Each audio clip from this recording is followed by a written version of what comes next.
Ciao a tutti ragazzi, questo video forse non avrebbe nemmeno senso di esistere, ma molte volte si fanno delle cose a getto, esprimendoli magari con concetti banali e spiccioli, ma molte volte questi sono i video in cui le persone ci mettono di più i sentimenti. È una lettera, vergata di mio pugno, che può contenere errori grammaticali, però vi invito ad ascoltarla intensamente, con cuore, orecchie ed anima. Seguo il Cagliari ormai da una quindicina di anni e penso che nessuna stagione mi abbia mai fatto male quanto questa per adesso, nemmeno quella della retrocessione. Voi forse non potete conoscere benissimo la persona vera e propria che fa i video, il vero Miro.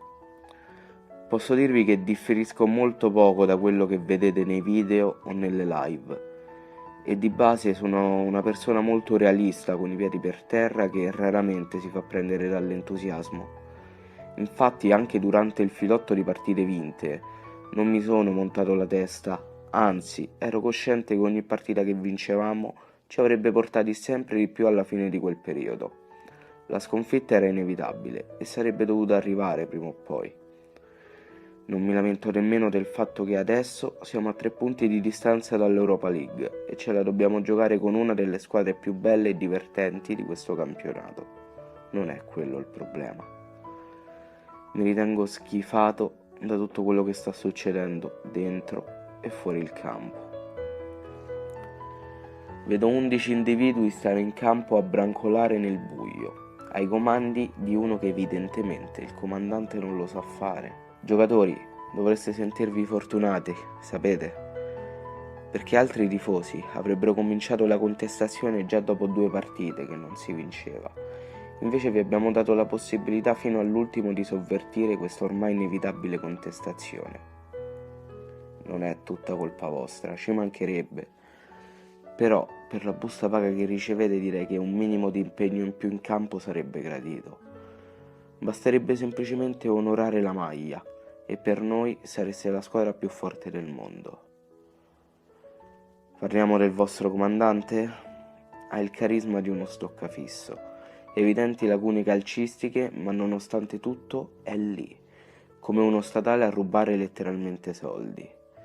Sai Rolando, i veri uomini non si vedono solo quando sganciano i centoni per offrire da bere al bar. Ogni tanto avere la consapevolezza di sapersi palesemente inadatto dovrebbe bastarti a farti capire che è ora di mettersi da parte e fare posto a qualcun altro. Poi, se la scelta sarà sbagliata o meno, sarà il tempo a dircelo. E poi me la prendo con la dirigenza in generale. Voi siete quelli caduti ancora più in basso di tutti, come sempre.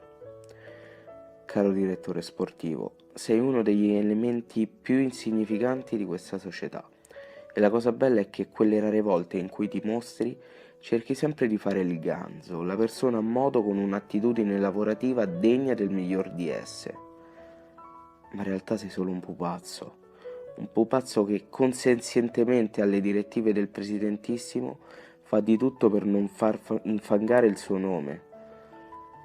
Passetti, non so quale sia il tuo scopo in società, ma la tua uscita è stata una delle cose più infelici che abbia mai sentito.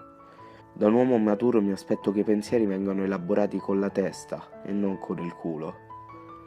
E poi arriviamo alla punta della piramide, che se si fosse fermato al solo mercato estivo sarebbe diventato un idolo, ma la recidività degli errori è un marchio di fabbrica rossoblù oramai. Hai gestito il calciomercato invernale in maniera incresciosa e se non è stata colpa tua lo è comunque perché hai permesso a delle mani rubate all'agricoltura di farlo al posto tuo. Hai preferito mandare Cicarini e Pavoletti a fare da capro espiatorio di un capro espiatorio per sviare una questione che lascia il tempo che trova. Ma tu in conferenza stampa per assumerti le tue di responsabilità per una gestione quantomeno discutibile non ti sei mai presentato. Senza contare che, a quanto pare, una leggera forma di demenza senile sta incombendo verso di te, dato che c'è un crollo vertiginoso, ma tu preferisci non reagire e non curartene. Un comportamento che si addice molto ad un presidente, infatti. Ci tengo ad aggiungere un'ultima cosa. Questo è l'anno del centenario e permettimi questo eufemismo, ma delle maglie così di merda per un centenario non si erano mai viste. Anonime, scialbe, insulse, prive di qualsivoglia segno distintivo, logo incluso.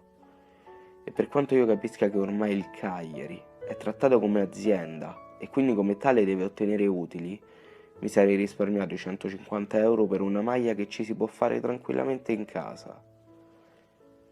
Per un semplice concetto, nell'anno del centenario la gente deve essere unita e non divisa, e non tutte le persone nascono con la camicia. Poteva e doveva avere un prezzo leggermente più alto? Certo, ma non doveva costare quasi il doppio, e né tantomeno doveva essere limited edition, a patto che lo sia vivamente. Che senso ha questo video? Nessuno, perché in amore non esiste razionalità. Siamo innamorati della stessa cosa, ed ogni volta che diciamo dopo questa il Cagliari non lo vedo più, la domenica dopo siamo sempre lì con l'Icnus a tifare più che mai. Perché volenti o nolenti sappiamo che nella gioia e nel dolore quella maglia ha bisogno di noi. Non so se la situazione cambierà, non so se ambiremo a risultati più importanti oppure tentare di raggiungere subito la soglia dei 40 punti. Ma a prescindere da tutto, noi saremo lì. Perché è questo quello che fa un tifoso innamorato. Perché è questo quello che fa un tifoso del Cagliari. Ti amo.